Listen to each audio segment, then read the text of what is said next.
Hello, my name is Devin Eggleston, and this is my accessibility case study. I am chosen to interview my own mother, Isla Mae.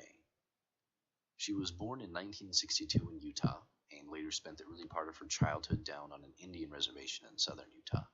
When she was about 2 years old, she came down with a high fever for about a week. She was taken off the reservation for treatment and later made a full recovery.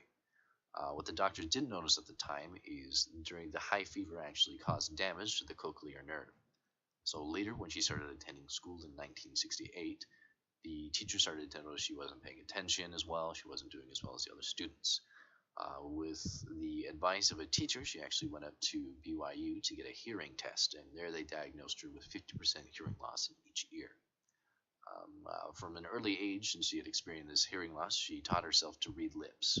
So up until she was caught in a room of other people all chatting and talking, and she wasn't able to focus on the person who was talking to her, the problem never really came about.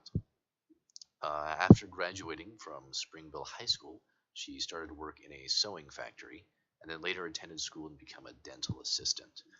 She currently lives now in Spanish Fork, Utah, and likes gardening, family history, sewing, and spending time with her family. She currently works as a cook for an assisted living facility. Her day will usually start up at 6 in the morning, where she'll go and cook breakfast for around 100 to 135 people. And when she's not cooking for them, she likes to be active and go running and exercise. And after that, she will typically just attend to regular household activities and everything that is associated with trying to run an entire house by herself. Some of the challenges that she's faced due to her hearing loss is originally when she was diagnosed with hearing loss, she was suggested to go to the School for the Blind and Deaf here in Utah.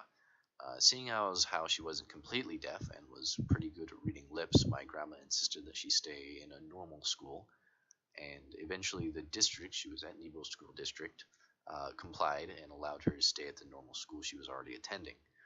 What had happened is they actually formed a new classroom where it was my mother along with 7 other students who also had the same sort of hearing problems that she was experiencing, all studying together. A unique problem that my mother has with her hearing loss is she does have a 50% hearing loss, but she can only hear in lower tones. It's on the high end of the spectrum that she's not able to hear. Anything like birds chirping, screaming, mice, anything that's high pitched, she's just not able to make out. And that's caused problems for her. Just trying to understand people. If someone has a particular high voice, she's not able to understand. She has related to me experiences though when I was younger, and me and my little siblings would fight where she'd just take out her hearing aid so she wouldn't have to listen to us scream anymore.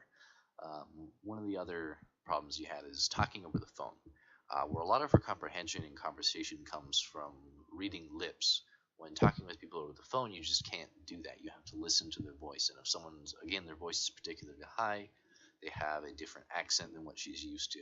Just understanding what they're saying just becomes an impossible task, and there's definitely been times when I've been asked to step in as almost a mediary to try and translate what the other person is saying. And since she wasn't sent to the School for Blind and Deaf, she just never had the opportunity to learn sign language and still doesn't know how to do that, but she is a professional at reading lips.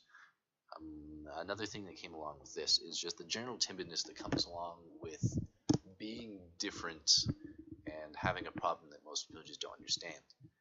Especially when she was in the high school, she came across a lot of people who just wouldn't accept her disability, and wearing big clunky hearing aids everywhere definitely didn't make you the most popular person around. So definitely a general timidness and shyness, like just not wanting to put yourself out there because of that disability, and just because you didn't know if you'd ever be able to interact with those friends again, also caused a lot of problems for her when she was growing up. Even now, as she is growing older, it's a progressive hearing loss. So from what once was a 50% hearing loss in both ears has now become an 80% loss in her right ear, and now a 60% loss in her left ear. So she's almost completely lost hearing one of her ears. And it's getting progressive. She's having to use hearing aids more and more, which she isn't as much of a fan of. Like I've talked about before, just with the hearing aids, a lot of hearing aids are a beneficial technology, and it does help her understand what people are saying and help her interact with people more. Already mentioned some of the problems with them in the past, being lots of very big, very ugly. Definitely would make you the most popular person in the world. But now with the advent, more people being more accepting of this, the technology getting better, hearing aids getting smaller and better, is a problem that mostly has gone away. There are still a few issues she'd like to talk to me about, though, is where normally with our ears, we have a very directional hearing. When someone is talking in front of us, behind us, to the sides, we know typically where that noise is from, and we can locate it just the way our ears are designed. The way hearing aids work, though, is all it does is amplify any ambient noise, so it gets rid of any sort of spatial recognition. So someone who is talking behind you, it could sound like they're in front of you. Or when you're trying to talk with someone in front of you, you're picking up noises from someone having the conversation right next to you. So getting the true effect of what it's like to have perfect hearing from hearing aids just isn't possible at the moment. Even the newer, nicer models still have this same issue where they just can't pick up directional noise the way ears can.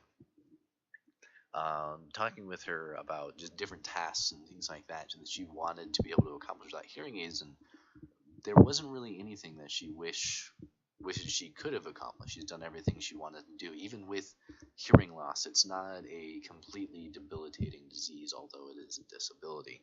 Um, Most of her hobbies just don't even bother with having to talk. She likes sewing, she likes gardening, just things where she can be alone and peaceful doing things that she loves. One of the things that she did wish she could do, however, is being able to talk on the phone with people and understand what they're saying. I remember when I was serving a mission in South Korea, when we'd be able to call home for a Mother's Day and different things like that, she would get kind of depressed just because she wouldn't be able to hear what I was saying very well.